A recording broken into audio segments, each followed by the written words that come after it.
Welcome to Lit with Ernest, where we dive into the world of literature and explore the stories that shape us.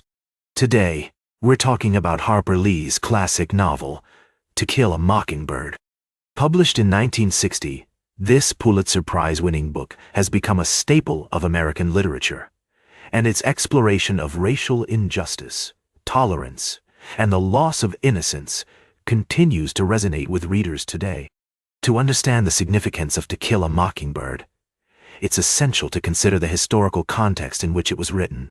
The novel is set in the Deep South during the 1930s, a time of great social change and racial tension. The Great Depression had left many families struggling, and the Jim Crow laws enforced segregation and discrimination against African Americans. It was into this world that Harper Lee was born, and her experiences growing up in Monroeville, Alabama, would later influence the writing of To Kill a Mockingbird. In terms of literary background, To Kill a Mockingbird relates to several major traditions, including Southern Gothic, Bildungsroman, and social realism. The novel's exploration of racial injustice and small-town life is reminiscent of authors like William Faulkner and Flannery O'Connor, who also wrote about the complexities of the American South. The coming-of-age theme, meanwhile, is a classic trope in literature, found in works like James Joyce's A Portrait of the Artist as a Young Man and Jane Austen's Pride and Prejudice. One of the key themes in To Kill a Mockingbird is empathy, which is explored through the character of Atticus Finch. As a lawyer, Atticus is tasked with defending Tom Robinson, a black man falsely accused of raping a white woman. Despite knowing he'll face prejudice and hostility, Atticus decides to take on the case, driven by his strong sense of morality and justice. Through Atticus's character, Lee shows us the importance of walking in someone else's shoes and trying to understand their perspective.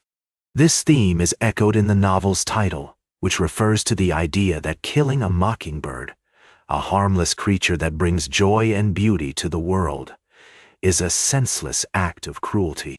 The novel also explores the concept of racial injustice, which is a pervasive theme throughout the book. The trial of Tom Robinson is a powerful example of how racism can lead to injustice, as the all-white jury delivers a guilty verdict despite overwhelming evidence of Tom's innocence. This event is a pivotal moment in the novel, as it highlights the deep-seated prejudices that exist in Macomb society and sets the stage for the novel's tragic conclusion. In terms of literary devices, To Kill a Mockingbird features a range of techniques that contribute to its distinctive narrative voice and style. The use of first-person narration, for example, allows us to experience the story through Scout's eyes and gain insight into her thoughts and feelings.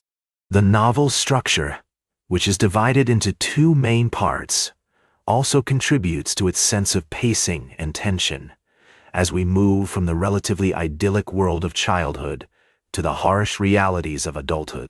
To Kill a Mockingbird has had a profound influence on American literature and culture, and its impact can be seen in many areas. The novel has been translated into more than 40 languages, sold over 40 million copies worldwide, and has been adapted into a successful film and stage play. But its influence goes beyond just numbers. It's helped to shape our national conversation about issues like racial justice, empathy, and compassion.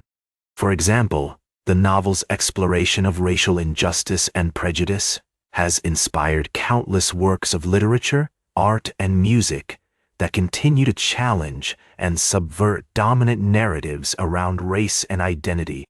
In conclusion, To Kill a Mockingbird remains an important and relevant work of literature today, offering insights into issues like empathy, compassion, and social justice that are just as pressing now as they were when the novel was first published. Through its exploration of racial injustice, prejudice, and the loss of innocence, Lee's novel challenges us to think critically about our own values and assumptions, and to consider the ways in which we can work towards creating a more just and equitable society. As I reflect on To Kill a Mockingbird, I'm reminded of the power of literature to challenge our assumptions, to inspire empathy and compassion, and to promote social change. This novel is a testament to the enduring importance of storytelling in shaping our understanding of ourselves and the world around us. Like this episode if it hit true. Share it if you respect honest talk about books. Subscribe because we'll do this again. This is Ernest, signing off.